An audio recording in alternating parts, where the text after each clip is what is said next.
एक और बड़ी खबर आपको बता दें, कोलकाता गैंग रेप को लेकर प्रदर्शन लगातार जारी है। ममता सरकार के खिलाफ प्रदर्शन किया जा रहा है। बीजेपी के कार्यकर्ता विरोध कर रहे हैं और कई बीजेपी कार्यकर्ताओं को हिरासत में लिया गया है। तो आप देखिए कोलकाता गैंग रेप का मामला कैसे तूल पकड़ते जा रहा है। तस्वीरें इस वक्त आपको दिखा रहे हैं। ममता सरकार के खिलाफ यहाँ पर बीजेपी के कार्यकर्ता विरोध कर रहे थे और जानकारी ये है कि कई कार्यकर्ताओं को हिरासत में लिया गया है।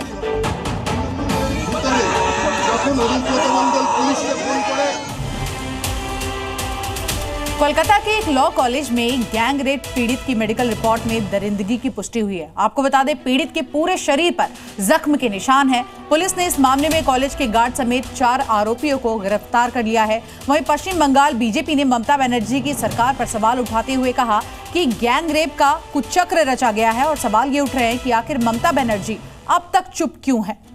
सत्ता के साए में दरिंदगी, सवालों से क्यों बच रही दीदी। गैंग रेप से कांपा कोलकाता, बंगाल में नहीं सुधरे हालात। आरजी कर के बाद भी कोलकाता में भयावह रेप कांड। बंगाल में गैंग रेप कांड ने एक बार फिर कोलकाता में सत्ता के संरक्षण पर पल रहे दरिंदों का असली चेहरा उजागर कर दिया है। लॉ कॉलेज की छात्रा के साथ बर्बरता ने बंगाल को एक बार फिर शर्मसार कर दिया है। वहीं इस मामले में पीड़िता का मेडिकल रिपोर्ट भी सामने आया है, जिसमें पीड़िता के शरीर पर गंभीर चोट के निशान है। रिपोर्ट के कई चौंकाने वाले तथ्य सामने आए हैं, जिसके मुताबिक पीड़िता के पूरे शरीर पर कई गंभीर चोट है।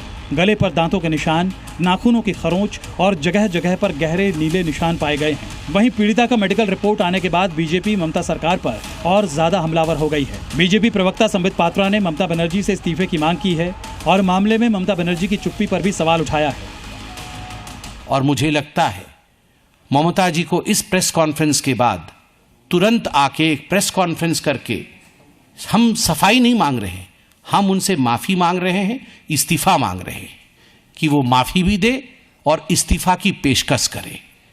महिलाओं के साथ इस प्रकार का व्यवहार नहीं हो सकता है। इतना ही नहीं बल्कि बीजेपी ने गैंग रेप के मुख्य आरोपी के टीएमसी के साथ सांठगांठ पर भी सवाल उठाए और आरोपियों को सत्ता का संरक्षण देने का भी आरोप लगाया।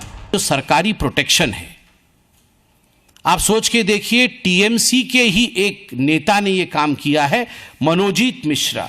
यह है मनोजीत मिश्रा, और मनोजीत मिश्रा को आप किनके साथ देख सकते हैं? ये मनोजीत मिश्रा अभिषेक बनर्जी के साथ है। ये मनोजीत मिश्रा है मिनिस्टर चंद्रिमा भट्टाचार्य के साथ, जो ममता बनर्जी की काफी नजदीकी मंत्री मानी जाती है। ये मनोजीत मिश्रा है टीएमसी की काउंसिलर और ममता बनर्जी की sister in law Kajari Banerjee के साथ। कोलकाता गैंगरेप मामले में बीजेपी ने ममता सरकार के खिलाफ मोर्चा खोल दिया है। बंगाल सरकार को बर्खास्त करने की मांग कर दी गई है। नारी के सम्मान, नारी को प्रेस्टीज और नारी को सुरक्षा देने का काम ही नहीं कर रहा है। जिस तरीके से मोदी जी का लीडरशिप में बीजेपी रूल स्टेट में नारी सुरक्षा के लिए काम कर रहा है, आसाम से लेकर यूपी से लेकर उड़ीसा से लेकर सब स्टेट, बंगाल में इसमें 1% भी नहीं हो रहा है। इसलिए एक ही है, ममता बनर्जी को हटाओ। मैं तो ममता बनर्जी को हरा दिया, पार्टी ने मुझे रिस्पॉन्सिबिलिटी दिया था, मैं हरा दिया अपने क्षेत्र में, लेकिन बंगाल की जनता को ममता बनर्जी को एक सीएम बना देना चाहिए। इस दौरान पुलिस लॉ कॉलेज के स्टाफ से पूछताछ कर रही है। वहीं पुलिस ने इस मामले में चौथी गिरफ्तारी की है। कॉलेज के गार्ड को भी पुलिस ने गिरफ्तार कर लिया है। गार्ड से कई घंटों की पूछताछ के बाद उसकी गिरफ्तारी हुई। पुलिस सूत्रों के मुताबिक आरोपियों के कहने पर ही गार्ड ने उन्हें अपना रूम दिया और फिर उसके कहने पर वहां से चला गया। पीड़िता मदद की गुहार लगाती रही, लेकिन सुरक्षा गार्ड होने के बावजूद भी उसने कोई मदद नहीं की। ब्यूरो रिपोर्ट, जी मीडिया। जी न्यूज़।